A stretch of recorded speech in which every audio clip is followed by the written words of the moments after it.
Muy buenas noches, mis hermanos, nuevamente juntos en esta reunión a través de este medio para abordar el tema elegido para esta noche. Pero ayer hubo una pregunta si hay alguna referencia, alguna cita para decir que el arca del pacto era símbolo de Cristo, de su humanidad y su divinidad. Entonces, hoy nos pusimos a buscar fuentes, alguna, algún escrito y no encontramos. O sea, no hay un escrito para decir, este es el libro que lo dice o este es el espíritu profesional que lo dice. Así que como no hemos encontrado, nos hemos puesto a investigar y hemos podido producir un estudio de 6 páginas con la que se puede corroborar totalmente este punto de vista. Voy a compartirles solo un poquito, ¿sí? Voy a compartirles un poquito de ese documento. Muy bien. ¿Simboliza el arca del pacto la humanidad y divinidad de Cristo? La respuesta es sí, como lo dijimos ayer, pero ahora con mayor fundamento. Solo un poquito de las 6 páginas. En el Antiguo Testamento, el arca del pacto era el objeto más sagrado del tabernáculo. Representaba la presencia de Dios en medio de su pueblo, según Éxodo 25. En el Nuevo Testamento, Cristo es descrito como la presencia misma de Dios entre los hombres. Y aquel verbo fue hecho carne y habitó entre nosotros, San Juan 1:14. Por eso, muchos teólogos ven el arca como figura o tipo de Cristo, no solamente los adventistas, sino también otros estudiosos. Ahora, la madera de acacia y la humanidad de Cristo. El arca fue hecha de madera de acacia.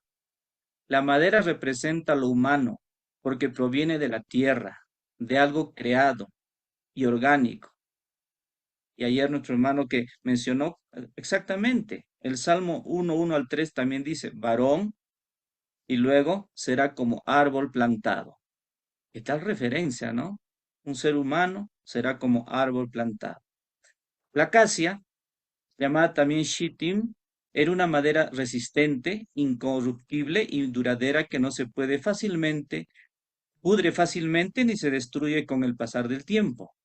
Su significado simbólico. La madera simboliza la naturaleza humana de Cristo que es real, tangible, pero sin corrupción ni pecado.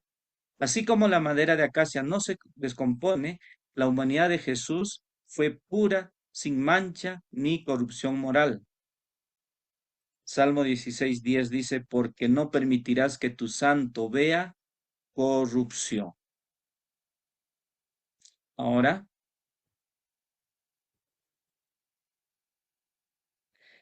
el oro puro y la divinidad de Cristo. El arca estaba revestida de oro puro por dentro y por fuera. El oro en la Biblia representa pureza, perfección, valor eterno y divinidad. El oro no se oxida ni se corrompe, lo que simboliza lo eterno e incorruptible. Significado simbólico. El oro representa la naturaleza de Cristo que es perfecta, gloriosa e inmutable. El hecho de que el arca estuviera totalmente cubierta de oro por fuera y por dentro muestra que en Cristo la divinidad y la humanidad están perfectamente unidas. Colosenses 2:9 dice, porque en él habita corporalmente toda la plenitud de la deidad. Ahora, ¿dónde está la unión? La unión de ambos materiales en el misterio de la encarnación. El arca está hecha de madera, humanidad, y revestida de oro, divinidad.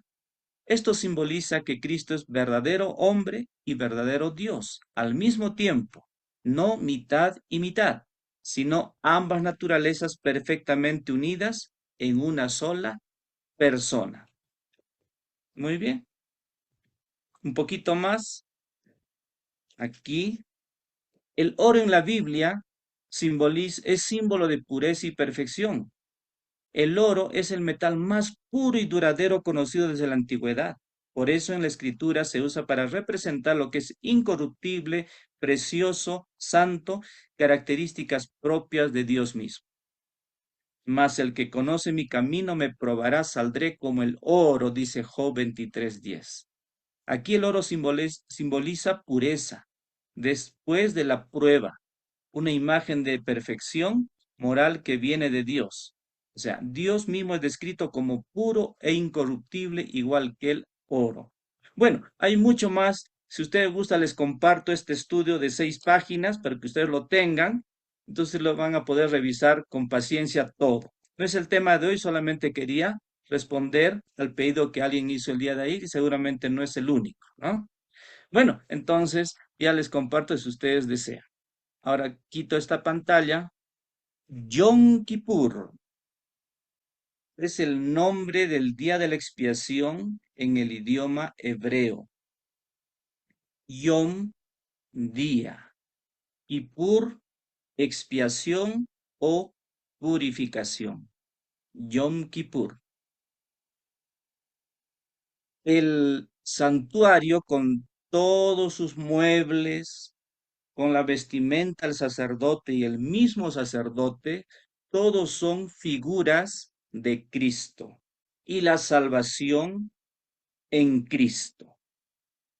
El sumo sacerdote tal vez ni él mismo comprendía el símbolo que era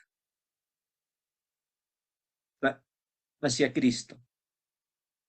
Ya mencionamos que en el Antiguo Testamento no había mucha explicación de los significados, pero gracias al Nuevo Testamento podemos entender ampliamente.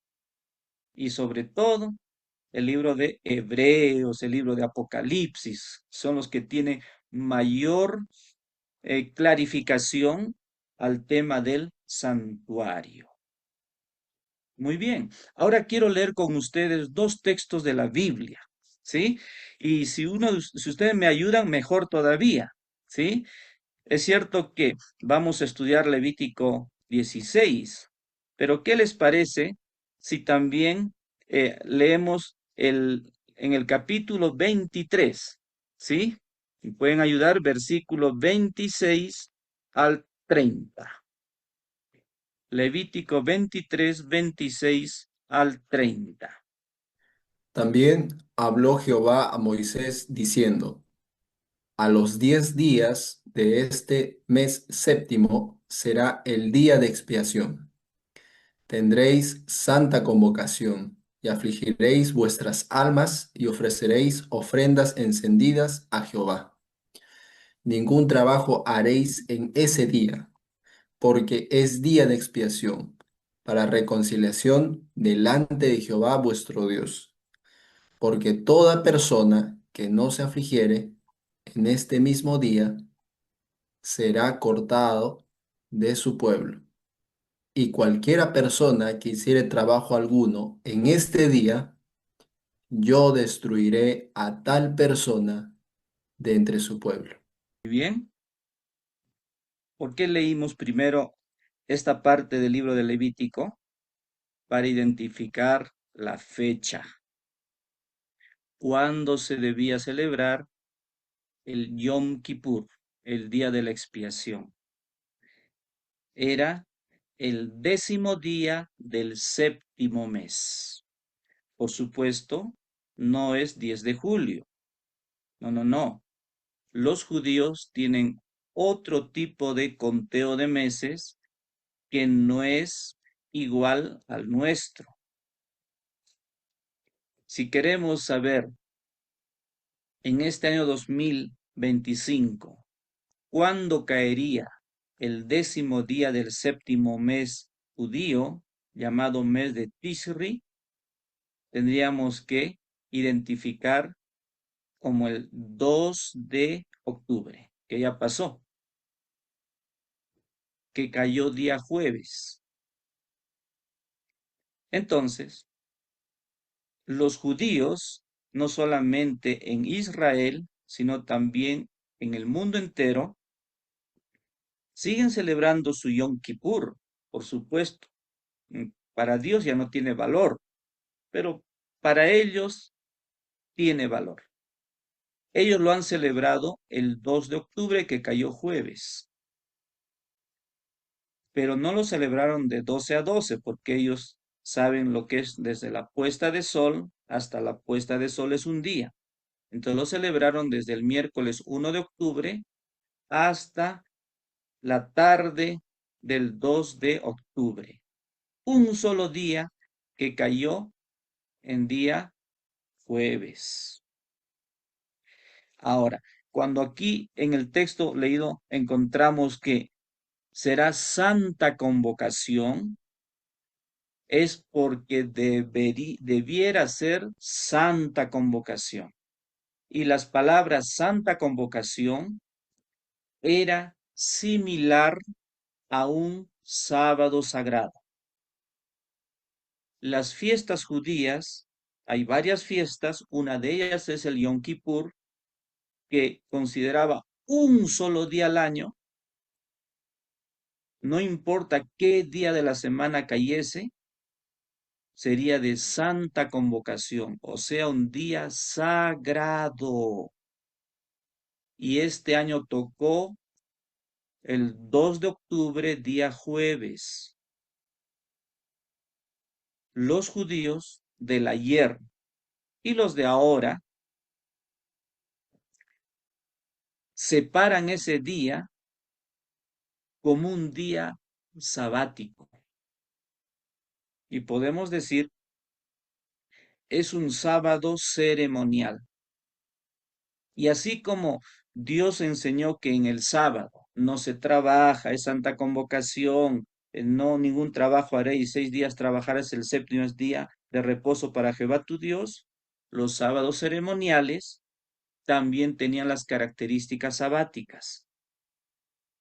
El Yom Kippur, que era un solo día, que este año cayó día jueves 2 de octubre, debería ser, si viviéramos en el tiempo todavía de los israelitas, entonces sería tan respetado como un sábado del séptimo día.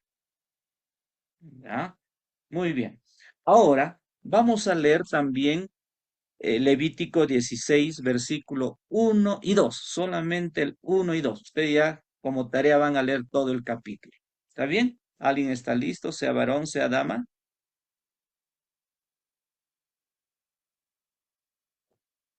Levítico 16, 1 y 2. Habló Jehová a Moisés después de la muerte de los dos hijos de Aarón, cuando se acercaron delante de Jehová y murieron. Y Jehová dijo a Moisés: Di a Aarón, tu hermano, que no en todo tiempo entre en el santuario detrás del velo, delante del propiciatorio que está sobre el arca, para que no muera, porque yo apareceré en la nube sobre el propiciatorio. Muy bien. Mis hermanos, la fiesta de Yom Kippur no es como el Año Nuevo, que es alegría, fiesta, regalos. No es como 28 de julio, que nos alegramos por las fiestas patrias, o inclusive como la Navidad, aunque sabemos que la fecha no es exacta, pero el espíritu navideño. No, la fiesta del Yom Kippur era otro tipo de fiesta, que era más de recogimiento, de temor, de temblor y de juicio. Por eso, Dios mismo le dice a Moisés, Moisés, ya sabe lo que pasó hace poquito, cuando dos jóvenes sacerdotes insolentes ingresaron al templo con fuego extraño, ya sabes que murieron. Entonces, por amor a Aarón, que él tenga mucho cuidado con ingresar al lugar santísimo, que no entre en cualquier momento, solamente entrará una vez al año, porque no quiero que muera. Miren cómo Dios se preocupó de la vida de estos, especialmente del sumo sacerdote Aarón. Si Dios advierte a una persona muy consagrada como el sumo sacerdote, cuánto más, cuánto cuidado más debemos tener el pueblo, el pueblo. Muy bien, entonces ya tenemos la fecha, ya tenemos también el cuidado y el respeto que se le tiene que tener al lugar más sagrado del santuario, que es llamado el lugar santísimo. Muy bien, ahora sí, vamos profundizando. Muy bien, vamos a ubicar el día de la expiación según la ubicación que tiene en el Pentateuco. Aquí está, como una pirámide. Ahí tenemos entre los 5 libros del Pentateuco, Génesis, Éxodo, y al final, Número de Deuteronomio, quien ocupa el centro es Levítico. Muy bien. Ahora vamos a Levítico, vamos profundizando. Entre los capítulos 1 al 7 de Levítico y el 23 al 27, ahí encontramos las leyes del santuario, que son el centro del centro. Muy bien, sigamos centrándonos entonces. Entre los capítulos 8 al 10 de Levítico y el 21 al 22 tenemos las leyes sacerdotales. Mire, estamos profundizando. Libro de Levítico, leyes del santuario y ahí luego las leyes sacerdotales. ¿Qué encontramos más al medio? Entre los capítulos 10 al 15 y el 17 al 20 encontramos las leyes personales que Dios había dado. ¿Y qué encontramos al medio del medio del medio del medio del Pentateuco? El capítulo 16, que contiene, que muestra el día de la expiación. O sea, que estamos hablando de lo más solemne y sagrado de todo el Pentateuco. ¡Wow! Esto sí es cosa seria. Muy bien. Entonces, ¿por qué Dios lo ubicó en el centro del centro del centro del centro del Pentateuco? Por toda la importancia que cumpliría para nuestra restauración, para nuestra salvación. Entonces, vale mucho abordar este tema.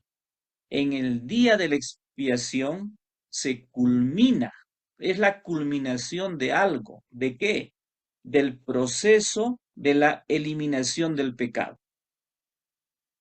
¿No era eso acaso lo que cada israelita requería? Y hoy, no es el tema de hoy, pero ya se va a tratar sobre el santuario celestial. ¿No es acaso lo que un cristiano y particularmente un adventista está necesitando? La culminación de la eliminación del pecado. Muy bien, Levítico 16. Muy bien, ahora vamos a mencionar los israelitas que tenían el santuario al centro de todo su campamento y las 12 tribus estaban hacia el este, oeste, norte y sur, tres a cada lado, pero la tribu de Leví es la que estaba más cerca, estaban ahí cerquísima, justo a los lados, a los lados. Y quienes vivían más cerca eran los levitas, que eran Aarón y sus hijos. Ellos tenían la carpa más cercana a la puerta del santuario. Ellos vivían cerquita del lado este. por donde se tenía que entrar, dando la espalda al ídolo más adorado de todas las culturas, que es el sol. Muy bien, cada día los israelitas, según su necesidad, y la necesidad era espiritual, era la búsqueda del perdón.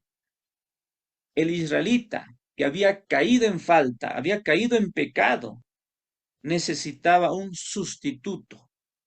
Y Dios había enseñado que no había otro mejor sustituto que un cordero perfecto de un año.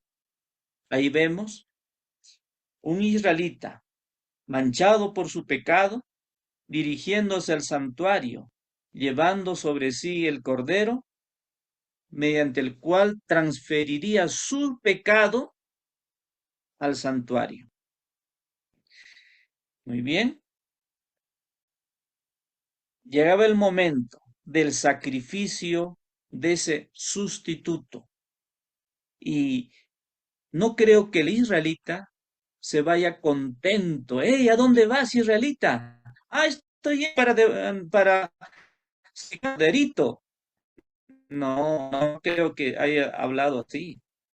Habrá dicho, hermano, gracias por preguntar. Voy para mi perdón. Y como yo tengo miedo a la muerte, gracias a Dios, llevo un corderito que será mi sustituto. Voy con el dolor en mi corazón, porque por mi culpa un ser tiene que morir el día de hoy. Hoy yo debería morir, pero gracias a la misericordia de Dios, tengo un sustituto. Entonces, durante el año, los israelitas se presentaban en el santuario, llegaban ahí al atrio y ahí se realizaba el sacrificio de una inocente criatura, un cordero. El mismo pecador tenía que matarlo. No sé si ustedes han matado alguna vez ya animales. Si nunca han matado un animal, no creo que se atrevan a hacerlo a estas alturas. La muerte de esa oveja, de ese corderito, era con dolor en el israelita que estaba buscando el perdón. Con lágrimas en los ojos él sacrificaba. Los sacerdotes se acercaban para ayudar porque era su tarea. Recogían la sangre de aquel inocente corderito y se acercaban a la cortina dentro del lugar santo, en esa cortina que dividía con el lugar santísimo. Y ahí salpicaba gotas de la sangre de aquel corderito sustituto del pecador. Eso se hacía durante todo el año por cada israelita que caía en pecado, en falta, en cualquier situación pecaminosa.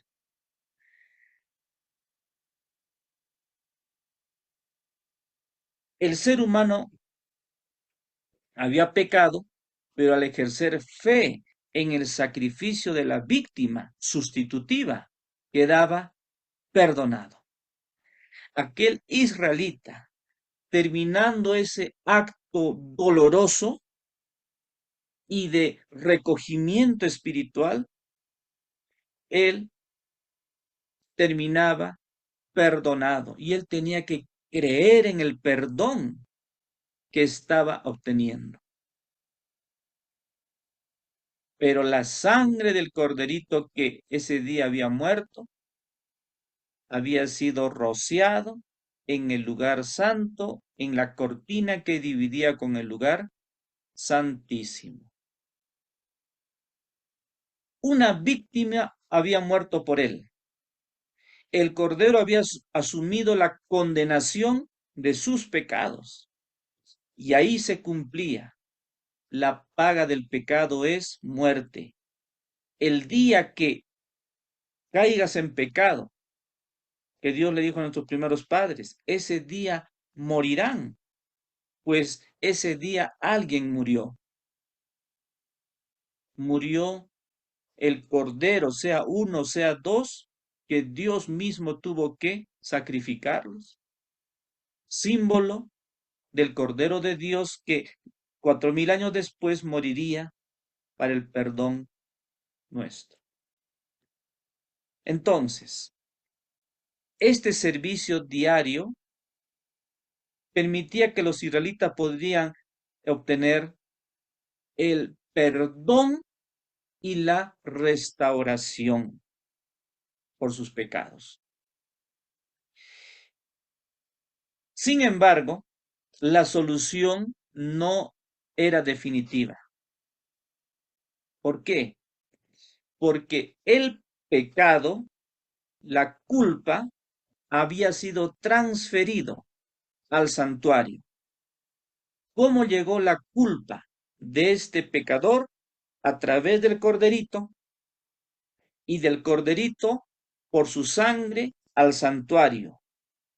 Entonces, su pecado quedaba espiritualmente en el santuario. O sea, manchaba el santuario, contaminaba el santuario. Y si contaminaba el santuario, requería que en algún momento necesitase purificación, limpieza.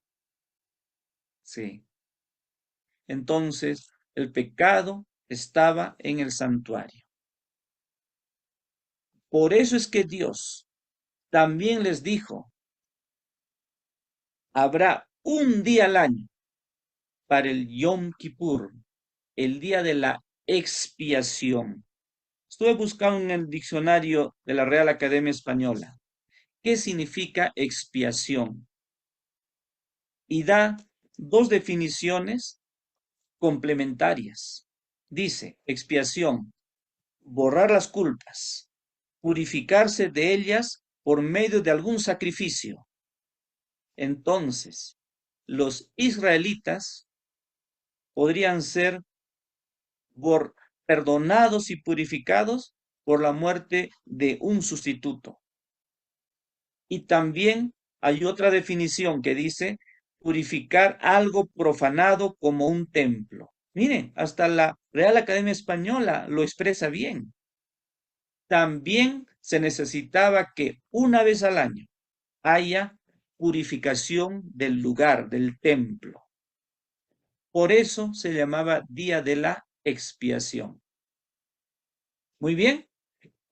También se lo conocía como el servicio anual. Lo otro era el servicio diario. Este es el servicio anual, una vez al año, en que los pecados eran limpiados, purificados del santuario. O sea, eran sacados, y vamos a explicar cómo se los sacaba, para que el templo pueda quedar purificado, para que el santuario quede purificado, especialmente el lugar santísimo donde estaba la presencia de Dios cuando Dios los visitaba. La fecha, mes séptimo, mes de Tisri, 10º día, que este año cayó 2 de octubre.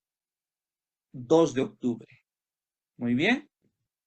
Entonces, cuando llegaba el día de la expiación, los israelitas contaban los días. Ellos no decían, ¿qué día es hoy?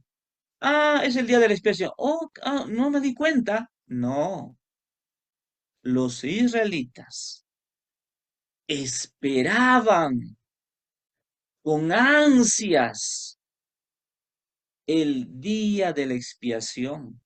Ellos contaban, falta 3 meses, falta 2, falta un mes, faltan 15 días. Tengo que arreglar mi vida, tengo que estar a cuentas con Dios. El sacerdote se preparaba, el pueblo se preparaba. No caía necesariamente en sábado, podía caer cualquier día. Ya saben, podía caer lunes o jueves o martes o sábado o miércoles. Entonces los israelitas se preparaban, sabían que en el día de la expiación tendrían que respetarlo como un sábado. Ningún trabajo tendrían que hacer, sería santa convocación. Y ay de aquel que no se prepare para ese día. El sumo sacerdote estaba listo y debía purificarse primero. Él realizaba un sacrificio primero por él. No solamente era una oración de decir, Dios mío, perdóname, Señor, no. Tenía que ser un sacrificio. Tenía que llevar un cordero para que pueda ser su sustituto por sus errores, por sus pecados. Entonces, él era el primero en purificarse antes de realizar la ceremonia en el día de la expiación. Ahí se presentaba también la ofrenda de purificación del macho cabrío por Jehová, por Jehová. Ustedes pueden ver ahí en el cuadro del centro. Ahí estaban el sumo sacerdote con los sacerdotes. Para ese día habían escogido 2 machos cabríos perfectos de 1 año. Entonces, ambos habían sido elegidos para la ocasión. Uno de ellos moriría sacrificado por todo el pueblo y su sangre sería llevado al lugar santísimo. El otro macho cabrío sería el que cargue con los pecados cuando se los saque del santuario y tengan que llevarlos al desierto. Solo que no estaban los machos cabríos marcados. Este es para Jehová y este será para Azazel. No. En el momento tenían que hacer el sorteo. Uno de ellos sería sacrificado para Jehová por el pueblo y el otro llevaría los pecados lo más lejos del santuario. En la otra imagen ustedes pueden ver el sacrificio del macho cabrío elegido para Jehová. Era inmediatamente, no había tiempo que perder. Levítico 16:29 dice, y esto tendréis por estatuto perpetuo. En el mes séptimo, a los 10 días del mes, afligiréis vuestras almas. ¿Qué tenían que ser los israelitas? Afligir sus almas. Y ninguna obra harían. Ni el natural, o sea, israelita neto, neto, neto, ni el extranjero que se había hecho israelita, que moraba con ellos. Ese día, para Israel no era una fiesta, sino un tiempo de renovación espiritual.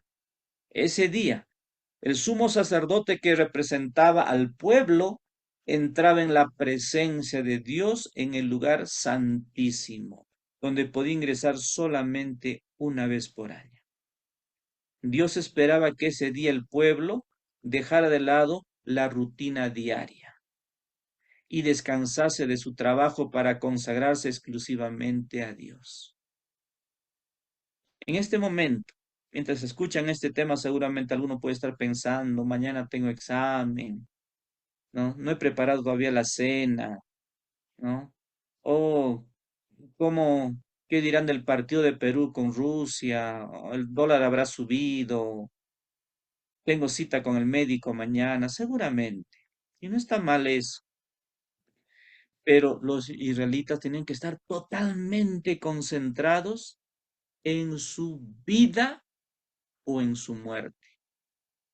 Porque el día de la expiación era o vida o muerte, o perdón o condenación.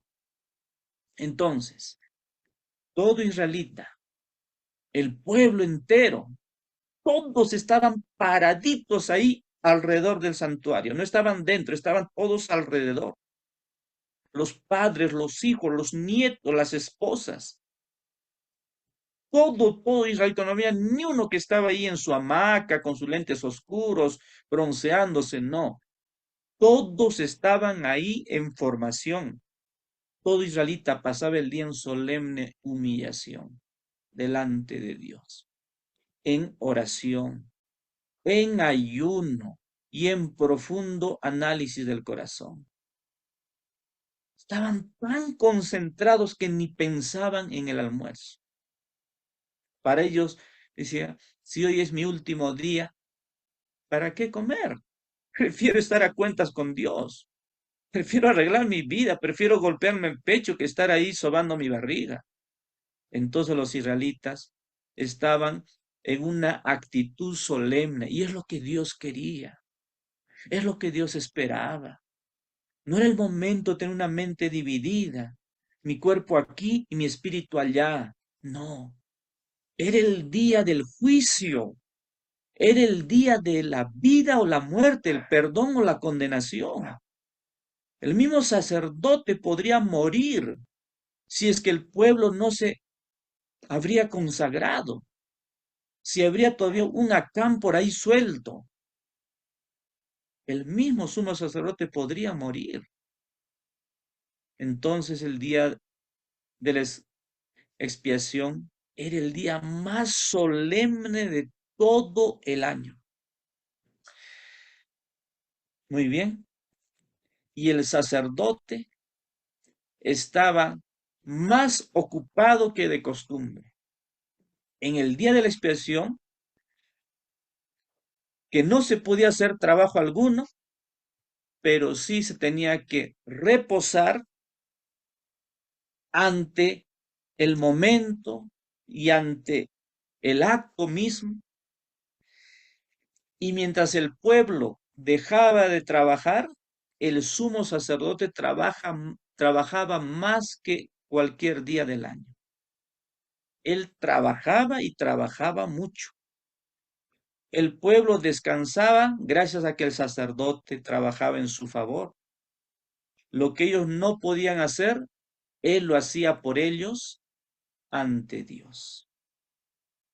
De repente podemos abrir nuestra mente y preguntarnos, si esto se hacía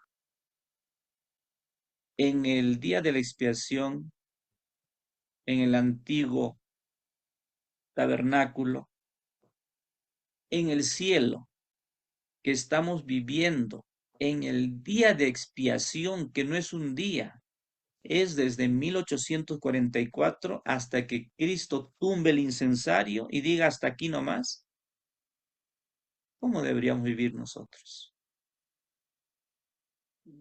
¿Podríamos vivir como Dios esperaba que viviesen los israelitas? Bueno, continuamos. Levítico 16 sigue diciendo, hará la expiación el sacerdote que fue ungido y consagrado para ser sacerdote en lugar de su padre, y se vestirá de vestiduras de lino.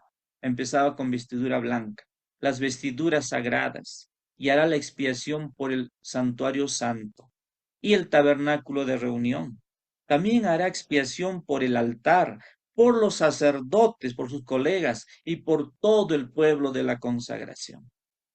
El sacerdote estaba realizando un acto tan solemne que es más que casar a una parejita, más solemne que ungir a un enfermo, más, más solemne que realizar el bautismo de un feligrés en el templo, más solemne que es, mucho más solemne. La primera función en el día de la expiación era la de ofrecer un sacrificio por él, el sacerdote. El sumo sacerdote tenía que hacerlo primero por él y por sus colegas, porque ellos no entrarían al lugar santísimo, solo él. Él llegaba a ser el mediador que debía estar libre de pecado, libre de pecado. Un día yo estuve listo para bautizar a una persona inválida y le pedí a un anciano de iglesia, hermano, necesito tu ayuda. vas a entrar conmigo al bautisterio para participar en el bautismo del hermano X. Y él me dijo, no, pastor, no, no, no, no, no, no, no, no, no, no, no, por favor, no. Bueno, entendí que alguna cosa no estaban bien en su vida. Era el momento más sagrado y había que estar a cuentas con Dios. El sacerdote muy bien lo sabía. Y nosotros también, a Dios gracias, que tenemos un sumo sacerdote que no tiene que pedir perdón porque él no cayó en pecado alguno. El sumo sacerdote terrenal en ese día se constituye en un tipo del sumo sacerdote celestial de Cristo. ¿Qué tal privilegio y qué tal responsabilidad? El sacerdote estaba abocado a esta sagradísima labor que también podría costarle la vida si el pueblo no estaba a cuentas con Dios. El sumo sacerdote celestial, pues es el único Cristo Jesús, que hoy es el sumo sacerdote en el santuario celestial. Muy bien. Llegaba el momento entonces de realizar la labor. Se realizaba el sorteo. ¿Cuál de los machos cabríos sería el que sería sacrificado para Jehová y cuál llevaría los pecados al desierto? El macho cabrío elegido ese día moría por el pueblo, por el pueblo. Y entendemos que cada cordero que murió en el Antiguo Testamento era símbolo de Cristo, porque Cristo murió por cada pecador, por ti y por mí. El sacerdote levantaba en un tazón la sangre del cordero y llevaba esa sangre del cordero pasando por el lugar santo. Luego ingresaba al lugar santísimo. Y esa sangre que ya no era por el perdón, sino por la purificación. Entonces, esa sangre manchaba el propiciatorio, la tapa del arca. Durante todo el año no recibía ni una pizca de sangre. Ese día recibía muchas pizcas de sangre que el sacerdote llevaba al propiciatorio, la tapa del arca, la tapa del arca. No había imposición de mano ni confesión de pecados en el día de la expiación. Eso habría que hacerlo antes, no durante.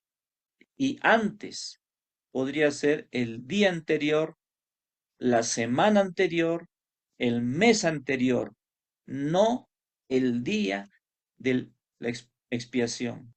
Ese día era como a escuchar, el que es justo siga siendo justo y el injusto quede sin justo.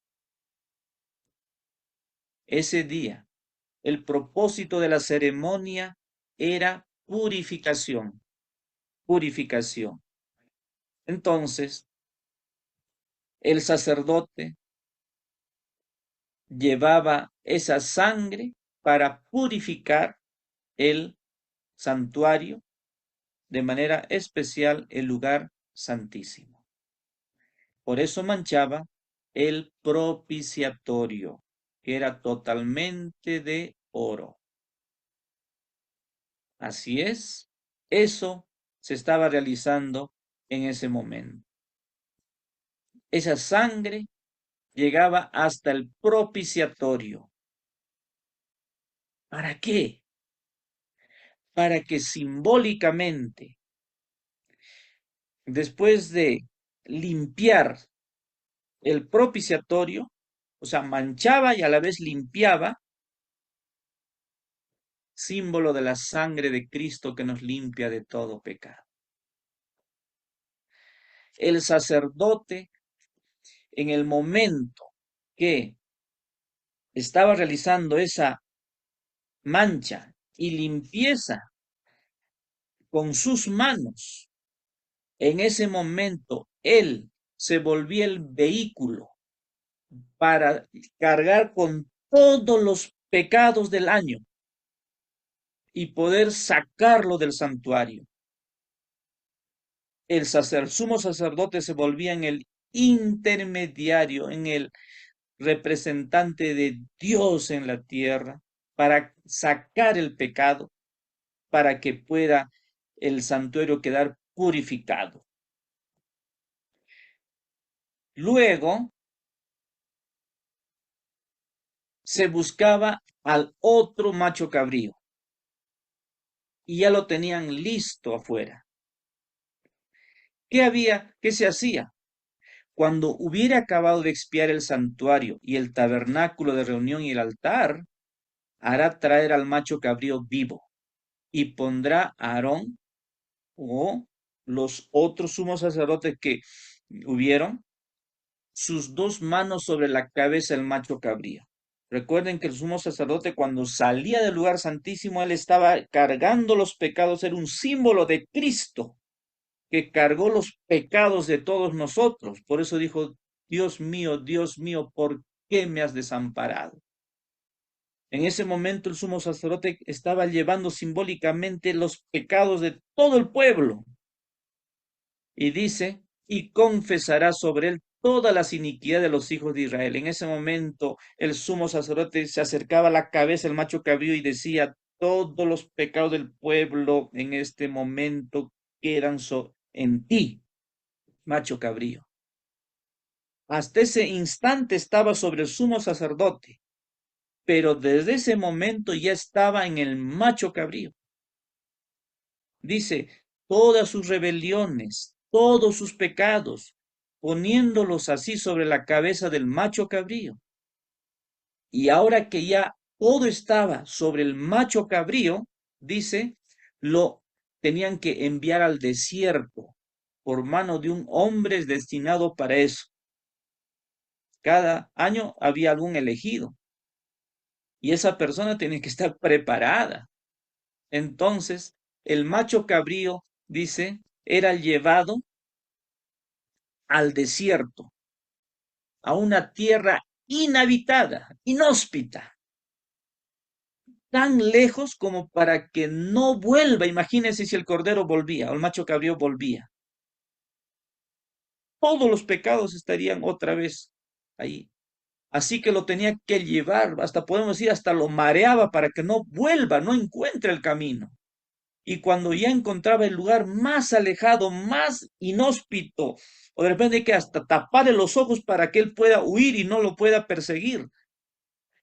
El macho cabrío para Azazel era abandonado en el desierto. En el desierto, después de deambular como el diablo en el milenio, porque así será, un día morirá. El macho cabrío en algún momento también moriría por hambre, por sed, por calor, tal vez al día siguiente o tal vez un día más. Entonces, cuando el macho cabrío era abandonado, después de haber llevado todo el pecado acumulado de un año del pueblo de Israel, era abandonado para que pueda morir allá, para que los pecados no regresen al santuario ni al pueblo. Este rito era tan solemne que el pueblo necesitaba que esto se cumpla. Ellos sabían que mientras no se realizaba este acto, Sus pecados estaban todavía en el santuario. Pero cuando veían que el sumo sacerdote ya salía, sabían que ya estaban en el proceso. Cuando ponía la mano sobre la cabeza y ponía todos los pecados y maldades cometidos sobre el macho cabrío para Azazel, el pueblo veía y se alegraba un poco ya cuando el encargado, el emisario, lo iba llevando, iban desapareciendo a la vista. El pueblo ya respiraba un poco más. Finalmente, cuando el emisario regresaba del desierto, solo, sin el macho cabrío para Azazel, el pueblo entendía que había recibido el perdón definitivo de sus pecados. Muchos estaban postrados, ahora se iban levantando, como si el aire hubiera vuelto a sus pulmones. Era un acto tan sagrado que los israelitas respiraban y decían: hemos recibido el perdón completo, el santuario ya es purificado, Dios estará nuevamente con su pueblo, con nosotros. Mis hermanos, estamos viviendo ahora en otro día de la expiación, que no es de un día, ya pasó ya como 180 años y falta unos cuantos más. Es tiempo de que como israelitas espirituales podamos vivir en reflexión, en oración, en ayuno, en meditación profunda sobre nuestras vidas. Así como ellos deseaban que sus nombres puedan estar en el libro de la vida, nosotros también lo deseamos. Estamos viviendo en el último tiempo de gracia. Por eso Dios desea que podamos nosotros vivir en comunión. No porque otros digan, tienes que hacer esto, tú no estás haciendo esto, tú no. No, sino cada uno quiere ser firme en algunas decisiones, hazlo contigo. Yo lo haré conmigo. Cada uno, tú no puedes obligar a los demás. Los israelitas no obligaban, decían, oye, conságrate, oye, escucha. No, cada uno, cada uno. A lo mucho podemos nosotros decir, hermano, estoy orando por ti. De esa manera podemos ayudarnos, hermano. Ánimo, levántate, caíste, pero levántate. Dios está arreglando nuestras vidas. Cristo está en el santuario como nuestro abogado. Hay tiempo todavía. Hay que escudriñar hondo y sinceramente el corazón. Hay que extirpar el espíritu liviano y frívolo al que se entregan tantos cristianos de profesión, o sea, de boca. Empeñada lucha espera a todos aquellos que quieren subyugar las almas inclinadas que tratan de dominarlos, las malas inclinaciones. La obra de preparación es una obra individual. Tú necesitas consagración, tu esposa también lo necesita, tu hijo mayor lo necesita y el pequeñín también lo necesita. Tú como anciano de iglesia lo necesitas, tú como diácono, tú como hermano nuevo, tú como hermano antiguo. Es un asunto individual. No somos salvados en grupo. La pureza y devoción de uno no suplirá la falta de estas cualidades en otro. Si bien todas las naciones deben pasar en juicio ante Dios, sin embargo, Él examinará el caso de cada individuo con un escrutinio tan estricto y minucioso como si no hubiese otro ser en la tierra. Cada uno tiene que ser probado y encontrado sin mancha, ni arruga, ni cosa semejante. Esto está en el espíritu de profecía. Y terminamos con esto, hermanos. En resumen, el mensaje del día de la expiación es que en el proceso de la salvación, todo es obra de Dios. Al pecador solo le queda confiar y esperar en contrición. Tenemos que poner toda nuestra confianza en nuestro único Salvador, como los israelitas lo pusieron en su Cordero. Y San Juan dijo que Cristo es el Cordero de Dios que quita el pecado de todo el mundo. si es esto el mensaje que Dios quería enseñar a través del santuario terrenal, a través del día de la expiación. Entonces, hermanos, esa es una buena noticia para nosotros. ¿No les parece, hermanos, que es maravilloso? Que Dios nos bendiga, que Dios nos ayude. Muchas gracias. Vamos a pasar a los minutos de las preguntas. ¿Alguna inquietud? ¿Alguna pregunta? Tal vez acotar aquí la aplicación de lo que de lo que se ha mencionado de Azazel, que es Satanás, y naturalmente en Apocalipsis 20, como en Jeremías 4, que habla de esta tierra que será como un desierto, donde estará Satanás, allí en el desierto, y luego al final, digamos, el Señor pondrá todos los pecados de la humanidad sobre Satanás, y allí será entonces exterminado, que no le quedará raíz ni rama del pecado. Amén. Gracias, Pastor Medina. Muchas gracias por su opinión. Muy bien. Pastor, bonita la experiencia, explicación. De repente también para mí ha sido algunos aspectos novedosos, ¿no? Que no lo había tomado en cuenta o que quizás también desconocía, ¿no? Pero a ver, una preguntita por decir, qué pasaba con, así siempre hay, no creo que no haya visto algunos rebeldes como hoy en día también en la iglesia, y digo rebeldes en el sentido de que no vamos al culto, ¿no? A veces nos quedamos los sábados, no, que tengo frío, no, que tengo calor, no, que me duele el pie, y nos quedamos en la casa, ¿no? Y en el día de la expiación a veces el pastor mencionó de que todos iban, dice, ¿no? Pero ¿será así que todos iban o también de repente alguien por ahí en plena rebeldía se quedaba en casa, en su, en su tienda, ¿no? ¿Qué pasaría? ¿Qué pasaba con ellos? Muy buena Interesante pregunta, pregunta. hermano. Hermanos, como mencionamos, el día de expiación no tomaba por sorpresa a nadie. Los mismos israelitas verificaban que ninguno se quede en casa, que ninguno quede deambulando, porque saben que eso sería la, el punto para poder recibir el castigo de Dios. Todo el pueblo, y seguramente si había por ahí alguno que era medio rebelde, le habrán buscado para decir, hermano, ¿estás preparado para el día de la expiación? ¿Tú sabes que es mañana?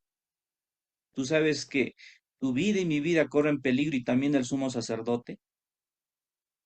Entonces, el mismo pueblo se preparaba a su gente y se preocupaban de que todos estén seguramente la noche anterior, decía todos a dormir temprano, todos a levantarse temprano, vamos, no hay tiempo para desayunar, vamos. El sacerdote preguntaba, ¿todo está en orden? Y luego ingresaba al lugar santísimo. El sacerdote hasta se sacaba las sandalias, se lavaba las manos antes de ingresar y los pies. No hay registro de la muerte de algún sumo sacerdote. Y eso es una buena noticia, que el pueblo, al menos en el día de la expiación, estaban totalmente en reflexión profunda. Y ellos esperaban que en el día de la expiación puedan pasar de condenados a liberados, de culpables a perdonados. Cuando el sacerdote, el sumo sacerdote, salía del santuario, ya los ojitos de los israelitas seguramente comenzaban a brillar de alegría y decían, falta poco. Ya se está acercando al macho cabrío para Azazel. Mira, ya está levantando sus manos, ya está tocando su cabeza, ya están llevándoselo, ya se lo están llevando. Y esperaban que vuelva el emisario. Si hay algunas cosas que tenemos que admirar de los israelitas, era de su manera en que vivían el día de la expiación. Sí, era el día en que en su totalidad el pueblo estaba en comunión con Dios. Ojalá nuestras iglesias también puedan vivir esa experiencia de estar no solamente un sábado, sino muchos sábados en una total comunión con Dios.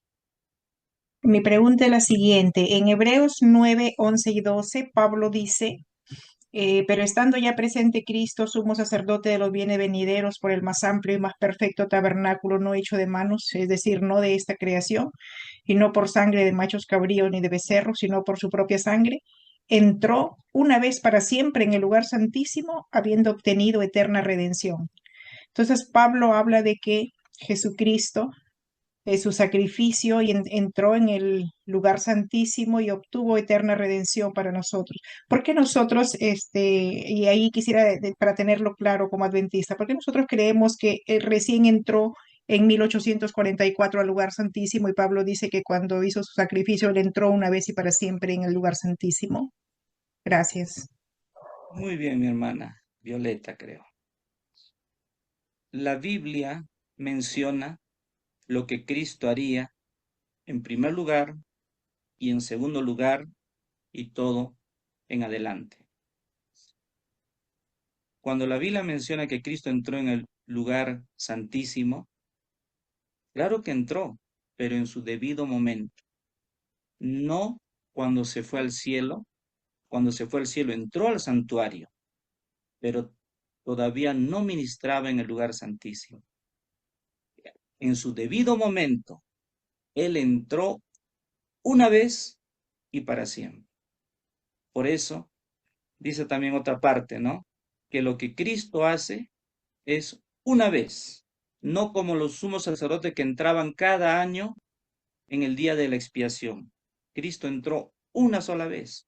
Y ese día de la expiación que Cristo está haciendo empezó en 1844, se está realizando ahora y, y pronto finalizará.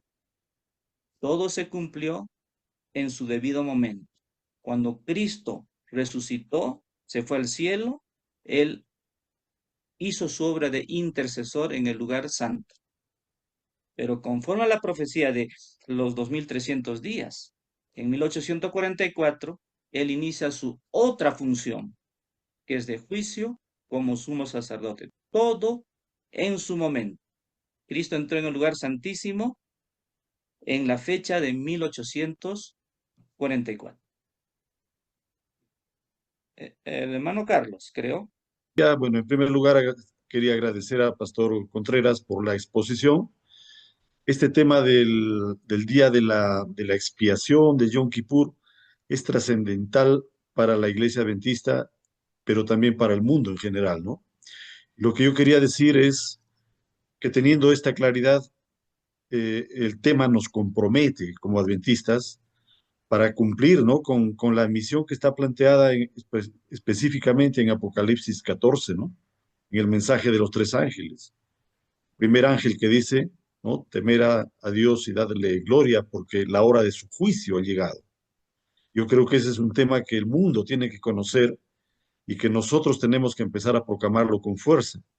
Y todo esta escena de juicio está también vinculada, ¿no? Todo el tema de la expiación, de Yom Kippur, está claramente explicado en Daniel 7, ¿verdad? Cuando vemos ahí efectivamente que el juez se sienta, los libros se abren, y precisamente la pregunta que hizo la hermana, ¿no? Es el momento en que el Padre llega a la sala de juicio, al lugar santísimo, y luego Cristo también, ¿no? En una nube de ángeles llega también a ese mismo lugar y comienza el juicio investigador, que actualmente está en curso. Y entonces el mensaje también está, ¿no? En muchas de las profecías donde dice, no es pues ya momento de estar relajándonos, sino es momento de afligir nuestras almas, ¿no?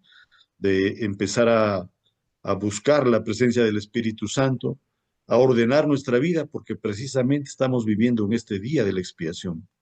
Yo creo que aterrizar en esto es precisamente el compromiso, ¿no? Y la claridad que tenemos como adventistas y el compromiso de proclamarlo a los demás. Muchas gracias, hermano. Gracias, hermano Carlos. La hermana Blanca parece que quiere hablar, hermana Blanca, si no, el hermano Sí, Fernando entraría. ya, muy bien. Yo quería hacer una pequeña aclaración en cuanto a lo que dijo la hermana anterior, que Hebreos 9:12 en el original no aparece la palabra lugar santísimo, sino santuario, ¿no? Hebreos, por ejemplo, en la LBLA y en la JBS ahí, o en la H Dios habla hoy, aparecen como santuario y eso es correcto. Número 2, lo que quería enfatizar, que el tipo que habla Levíticos 16 se cumple en la realidad a partir del 22 de octubre de 1844.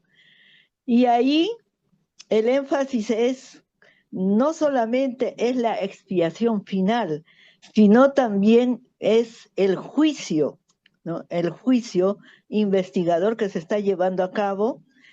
En el juicio se abren los libros, se revisan los caracteres, primeramente de los justos muertos, luego de los vivos, y luego se borra los pecados, se borra los pecados.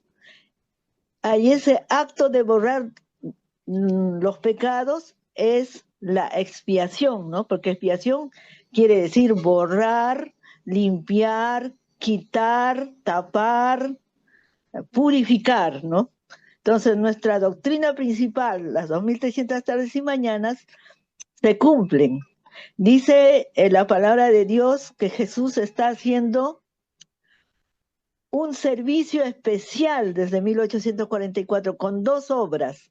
La obra de un juicio, de revisión de casos, y la obra de expiación, de borrar los pecados, de limpiar. Entonces, en ese contexto miraban el pueblo de Israel un día de juicio, porque el que no se había preparado, el que no estaba conforme a los requerimientos de ese día, eran cortados del pueblo, ¿no? Entonces hay que ver esos dos aspectos, el aspecto de un juicio y el aspecto de la purificación. Y se purificaba primeramente el sumo sacerdote, luego los sacerdotes, se purificaba al pueblo mediante los que habían transferido sus pecados al santuario con la confesión durante todo el año, ¿no? En el día final.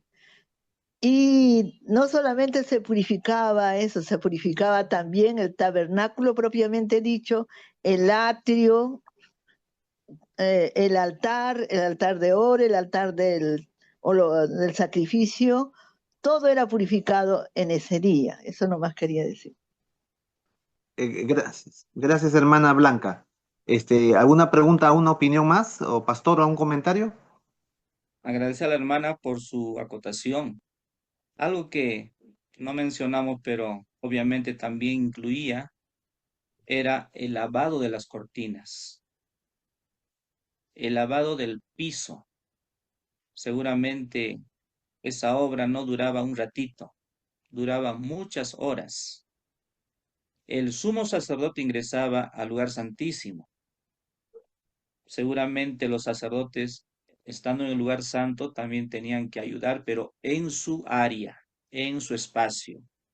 Pero sí, el templo era purificado físicamente, así como también era purificado espiritualmente de los pecados y físicamente de la sangre, de su olor, de su mancha, de todo eso. Seguramente hasta cambiaban cortinas porque no creo que la misma cortina podía servir por mucho tiempo.